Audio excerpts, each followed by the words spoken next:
Welcome to the Vision by Protiviti interview. I'm Joe Kornik, editor-in-chief of Vision by Protiviti, a global content resource examining big themes that will impact the C-suite and executive boardrooms worldwide. Today, we're exploring the future of government, and I'm thrilled to be joined by Jo Ann Barefoot, CEO and co-founder of the Alliance for Innovative Regulation, or AIR, a nonprofit organization working globally to promote a more fair, inclusive, and resilient financial system by helping adapt financial regulation for the digital age. She hosts the global podcast, Barefoot Innovation, and is a senior fellow at the Harvard Kennedy School Center for Business and Government. She serves on multiple global boards and advisory bodies and is a renowned public speaker and author, having published more than 200 articles on innovation and regulation. Jo Ann, thank you so much for joining me today. I'm delighted to be here. Thank you. So, Jo Ann, it's been about 5 years since you launched AIR, the Alliance for Innovative Regulation, as I mentioned in the intro. Could you tell us a little bit about AIR and then how you would sort of assess the first 5 years and maybe what do you see as some of the biggest challenges and opportunities of the next five? Yeah, I'm happy to do so. So, yes, we have just passed our fifth anniversary at AIR. We are a nonprofit. We are based in the United States, but active around the world. And really, the idea from it came out of the fact that I'm a former bank regulator myself, began immersing in how technology is changing the world, including finance, and reached sort of an epiphany that it was going to be hard to regulate change at this speed and this mold breaking nature unless we really step up the focus on the regulatory process itself. So we work to help regulators, financial regulators, both use technology themselves and understand the technology they're overseeing in the marketplace. And the challenges going forward are that everything is speeding up and becoming even more mold breaking. And we think it's like a race against time to keep pace with the change. Right. And I love the name because I mean innovation and regulation are just two words that you don't often hear together. They are often sort of opposites. Yes. I'll start out by asking you about sort of your views on the future of regulation, just particularly in the financial sector. So if we look at the financial sector, it is changing as much as anything is around us in terms of technology, digitization, tokenization, all the trends that we're living with. And it really matters. It's an area where if it doesn't work well, people get hurt, and therefore it's pervasively regulated, maybe more than any other sector. And the big changes, I think, and you won't be surprised to hear me say this, are going to be dominated by artificial intelligence. The advent of generative AI a year and a half ago just is like nothing we've ever seen before in terms of hitting everyone's desk at the same time in just a few months and making everyone rethink what they're doing. So the big trends are going to be really keeping up with that change, deploying it, and also properly regulating it so that we get the benefits of new ways of doing things, but we deal with the risks, which are very, very real. Right. Well, since you brought up generative AI, let's stay on that topic for a few more minutes. I'm curious about its ultimate impact. I know there was a recent AIR white paper that asked if AI is transforming the future or triggering fear, or perhaps a little bit of both. So, how concerned are you about that generative AI future, and how do we make sure it's actually a force for good and not the other way around? Yeah.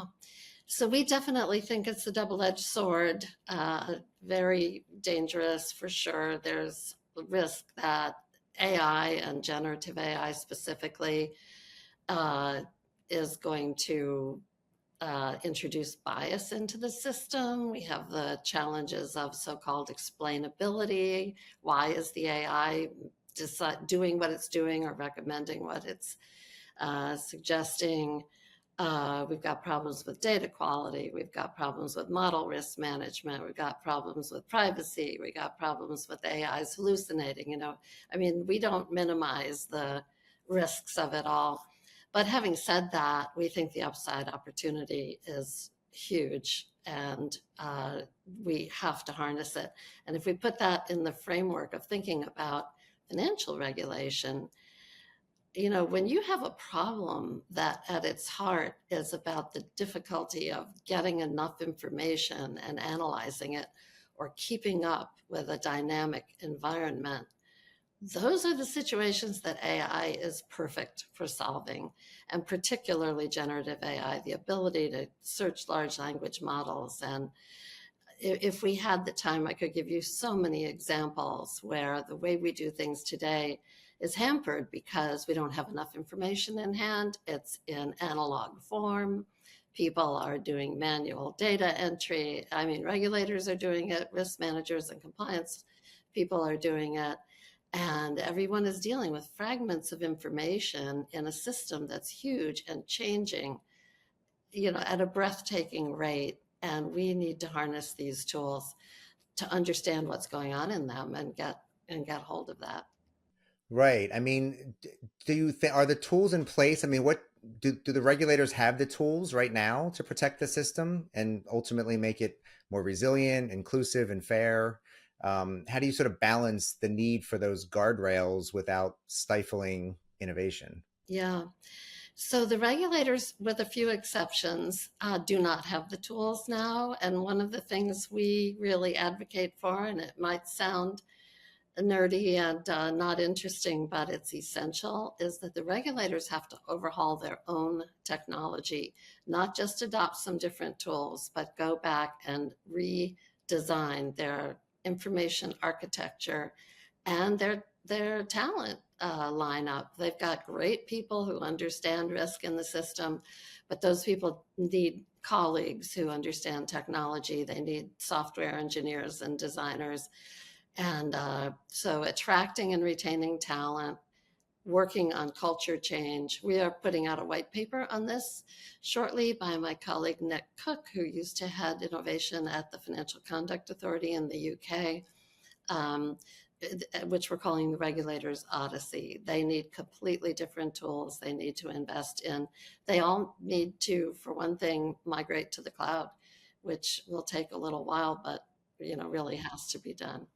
Right. That's interesting. I will certainly keep an eye out for that. Um, so I was listening to your Barefoot Innovation podcast, which is excellent, by the way. And recently you had Elizabeth Kelly, Special Assistant to the President for Economic Policy at the White House National Economic Council. And I know she was key in drafting the executive order on AI by President Biden. So I'll ask you, do you think that the US is doing enough? Do we have the right resources and focus sort of pointed at the problem? The US is doing a great deal, and the executive order led to learning and innovation really throughout the government. Uh, the we are not as far along as some other places in thinking through policy toward AI, and some would say that's a bad thing. Some would say it's a good thing. We're going to need to learn to create more dynamic policy change mechanisms, because whatever is adopted today on AI is going to be out of date before long, because the tech itself is changing so rapidly, and so are the use cases.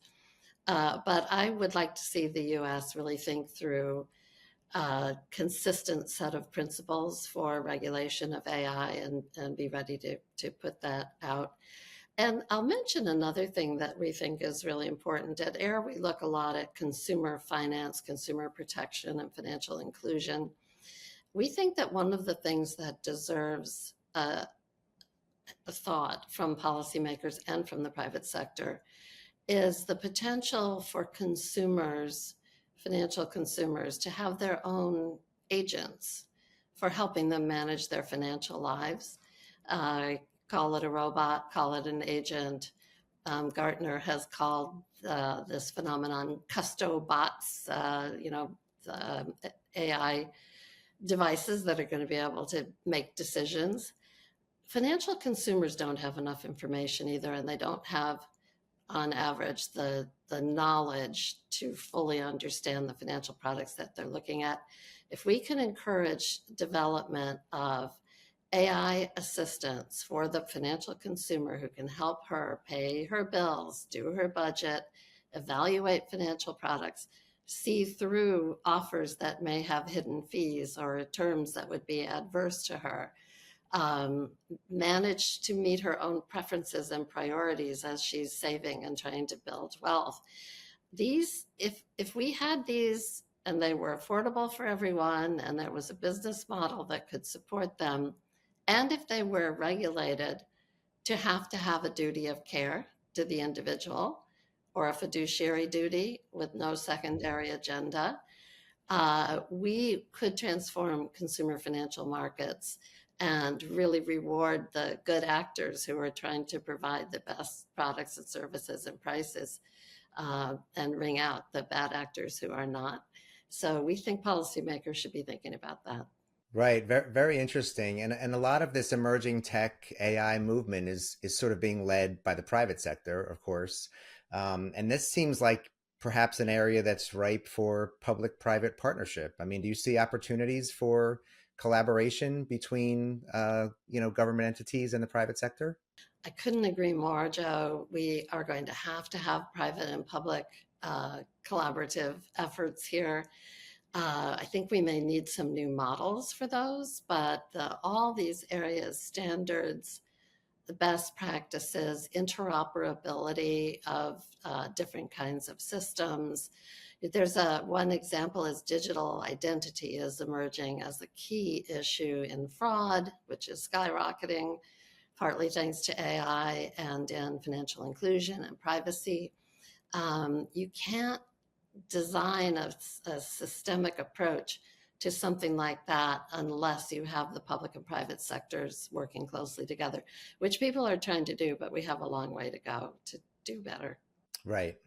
Right. Well, Jo Ann, you've been very generous with your time, and I just have one more question for you, and that's to sort of take me out a few years, maybe to the end of the decade, and talk to me a little bit about what you see as sort of the future of financial regulation, and say let's say 2030. I think the future of financial regulation is like the future of everything else, frankly. It's data and AI. And I think by 2030, we're going to have a lot of situations where, say, a bank examiner or a securities regulator is sitting at their desk, and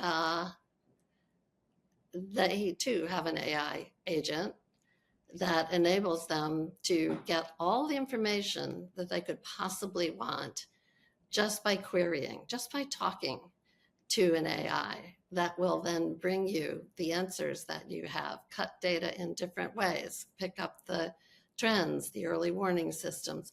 I think these systems are going to remove the need to do so much regulatory work with lagging indicators of risk, which is what we have mostly today.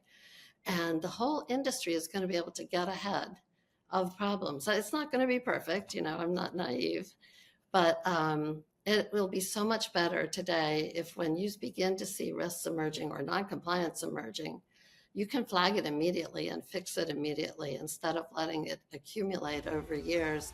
It's going to be much more beneficial to the customer and the public, and also to the regulated firms. They're going to have an easier time running their businesses in a virtuous way. Jo Ann, thank you so much for your time today. I really appreciate it, and I really enjoyed our conversation. I did too. And thank you for watching the Vision by Protiviti interview. For Jo Ann Barefoot, I'm Joe Kornik. We'll see you next time.